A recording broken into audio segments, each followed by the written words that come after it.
I am Sara Alves. And I'm Mikolaj. And this is WeVlog. Most crimes happen at night. And now, in the middle of the COVID-19 nightmare, crimes are happening and no one is watching or caring. Take Hungary, for example. It's a democratic country in the European Union, and in the middle of the COVID-19 pandemic, the Prime Minister gave himself emergency powers, which means now he can do whatever he wants and no one can stop him. And these powers he can keep for as long as he wants. In other words, Hungary just became the first country in the European Union to cancel democracy. And how many people care? Zero! No one cares. We're all interested in COVID-19, not in Hungary or justice or human rights. In Hong Kong, China is about to pass a law that allows it to finally control the city. They did this in the middle of the pandemic when no one can safely protest. In Azerbaijan, the government put the opposition party in jail under the excuse of COVID-19. In Jordan, they banned newspapers. Why? Because they say paper transmits the disease. Yemen, Oman, Iran, and Morocco did the same thing. But there is no evidence whatsoever that paper transmits the disease. The only thing they transmit is information. 84 countries now have emergency laws to fight COVID-19. In most cases, they are fine. But some countries are trying to use COVID-19 to get more power that they will never give back. So today's episode is called Episode 4 Oppression Pandemic. So in the past few months, the news headlines around the world have been dominated by the COVID-19 virus. In January, we were shocked by the social media posts from Wuhan, China, where an unprecedented lockdown effectively put 10 million people under the quarantine. which is the population of Portugal. Pretty much. 10 million. Or like more than 3 Lithuanians. It's mind-blowing numbers. And while it may have appeared that these are draconian measures, they would definitely have things under control. After all, it was one of China's most important cities, the biggest city in central China. So unfortunately, by the time they implemented the quarantine, a lot of infected people had already left the city. So within a few weeks, we saw multiple countries across Asia and then Europe and elsewhere also start implementing similar restrictive measures. Emergency measures. Yes. Of course, these restrictions were to make sure that, we go back to normal as soon as possible, to stop the spread, to reduce the load on healthcare systems, to ensure that those who have other illnesses also have access to healthcare. And of course, with panic taking hold, many people supported this, as we did as well. After a little bit, some things started not looking right. Some governments seem to have taken advantage, perhaps, of the fact that they may also push through other measures to ensure that their grip on power remains unchallenged and that few journalists question their authority. Is democracy in danger with the pandemic? Because a lot of governments are taking advantage of the fact that there is COVID-19, blame things on COVID-19 to actually move forward to a more oppressive governance. And that's the problem that we are facing today in some countries, like, for example, Hungary. In March this year, Prime Minister Viktor Orban effectively was given the power to rule by decree indefinitely, since it was up to his government to decide when the crisis would be over. And when you think of it, that's quite dangerous because, well, it could be just the pandemic, it could be the economic aftermath of the pandemic, it's still the crisis. But he had a lot of pressure from EU and the other institutions, so eventually, just a couple of days ago, he decided to end that state of emergency, but not until he took advantage of these laws to classify for 10 years all documents that were related to a very controversial €2 billion loan with China to modernize a railway between Budapest and Belgrade. And there's a lot of controversy and a lot of videos online saying that Hungary is starting to become one of the first dictatorships in Europe. It didn't seem that he really gave up that much authority. His party still holds a super majority in the parliament, and any deal, any law that he wants to pass, he can still do it. It's just he will be doing it in a more constitutionally approved manner. Yeah, he just find a way to make it democratic, but in fact, it still is ways, in a sense. So, and what about Hong Kong? Because Hong Kong is now losing a bit of ground and becoming more Chinese than ever, because before it was the English jurisdiction that was implemented there. But now we are seeing things changing. Yeah. I mean, Hong Kong was already in the media throughout 2019. They had a very controversial extradition bill. So any individual who was considered to have committed a crime in China, according to Chinese laws, could have been picked up by security forces within Hong Kong and then taken to China for trial if the bill had passed. However, there were unprecedentedly large and long protests in the city, and eventually the bill was cancelled. But now Chinese parliament passed a new set of regulations which will allow Chinese security security apparatus to set up branches in Hong Kong and prosecute any dissenters, because they're now using a very vague set of criteria. Anything like promoting separatism, terrorism is deemed a crime. We just realized that Hong Kong maybe will become a communist region like all the other regions there are, so it's a bit scary. What about Philippines? I mean, there was a lot of controversy about Philippines as well.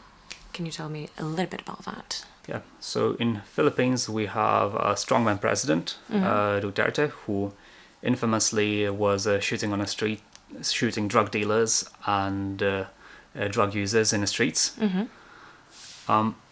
So recently they introduced prison terms and fines for spreading misinformation regarding COVID-19 crisis on social media and any other platforms.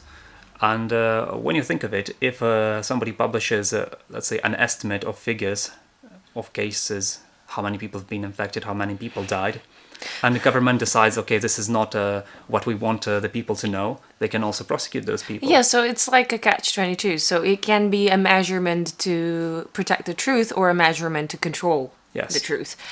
Which, if you reveal like bad numbers that are not accurate, maybe the UK government could have been in prison already, because a lot of numbers I mean, I don't believe in half of the things they say, so it might be not even true. Yes, we did already have the scandal with the care homes. Yes. So they changed a few times the way they record number of cases and number of deaths, the way they count them. Yeah. Which again, like, I read today an article in The Guardian that I was a bit shocked. But this is about UK, about the track and trace program that Boris Johnson said, oh, this is going to be amazing. We already tried in the Isle of Wight, so it's going to be an amazing procedure to actually control people, so when the lockdown is over we can actually go over the people and just reduce the cases. But one of the people that allegedly worked in there came out in one of the opinion pieces of The Guardian or told the truth, and the truth was simply he was paid by the government for doing nothing. So literally the training was just 1 or 2 hours, and he just was paid to sit there until the lockdown is over, so he starts helping people. But he wasn't really well prepared, contrary to all the declarations that Boris Johnson has been doing so far, saying that the track and trace program is actually really ready to go, which is a lie. So now we are based here in London, in UK, and we were supposed to have a mayoral election this year. And we were also supposed to have many local council elections all across the country. But apparently now these elections have been postponed by 12 months. 12 months. So 12 12 months. months without democracy whatsoever, voting, selecting anything. So people are going to be there forever. It's a bit like a sample version, the small version of what is happening in Russia with Putin. But Putin is staying like forever until he's 86. Well, he says until he's 86. Probably he will find a way, even if he lives longer, to stay there. So yeah, until his death, literally. And I mean, I understand that in times of crisis, maybe they do not want to change the governments. So whoever's coordinating crisis response at the national level or at the local level, probably it should be the same people to avoid disruption, because we just can't have it. Yeah. But at the same time, is really the coronavirus is this lockdown going to last for 12 months? I really doubt it. Yeah. And it's not like we can't vote by post. People are already doing it. So we do not necessarily need to go to a voting station to cast.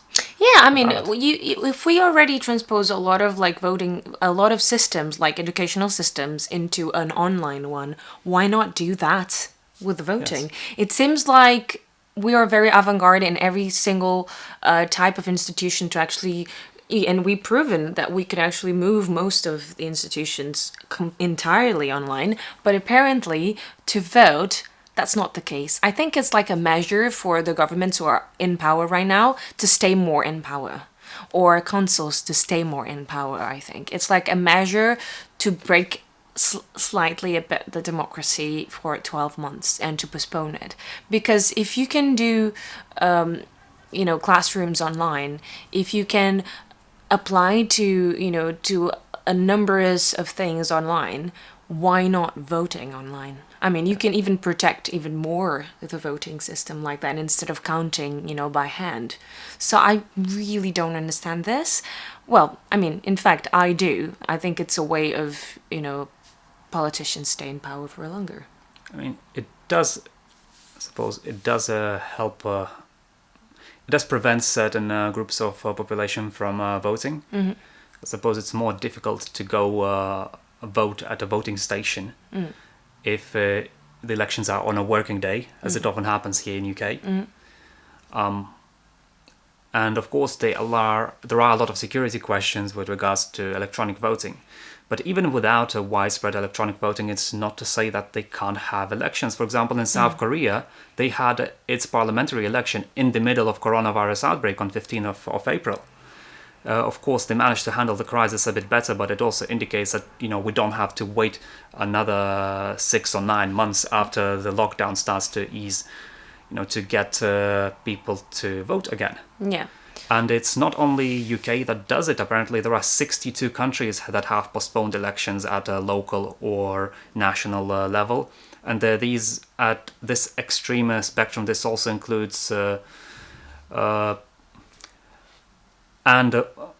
all countries, the ones that seem to be the most democratic, such as Australia or Canada, they have postponed some local elections also until 2021, which is mind-blowing. So the next topic that we will be talking about, which will be our last one, is the United States. United States have been in a lot of trouble lately. A lot of people are trying to go against the government because of wearing masks, not wearing masks. Trump is not helping in that regard either, although we started to wear a mask recently. We also have troubles in Minnesota, which is becoming like the news of the day, which demonstrates a bit the oppression, but in a different level, in a level of racism. Your thoughts about that? Yes, so what's happening in Minnesota now is a continuation of what's been happening in the US for decades now.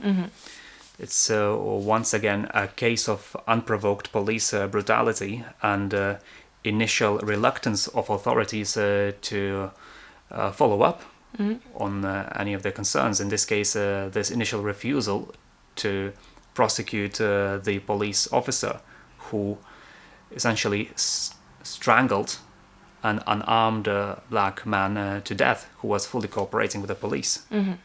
Yeah, and what happened next is, they thought that, the policeman would not be condemned by his actions, but a lot of people went in riots and protests, which make all the government revert the situation, at least in Minnesota, to revert the situation because they weren't expecting so many people supporting or protesting what is happening.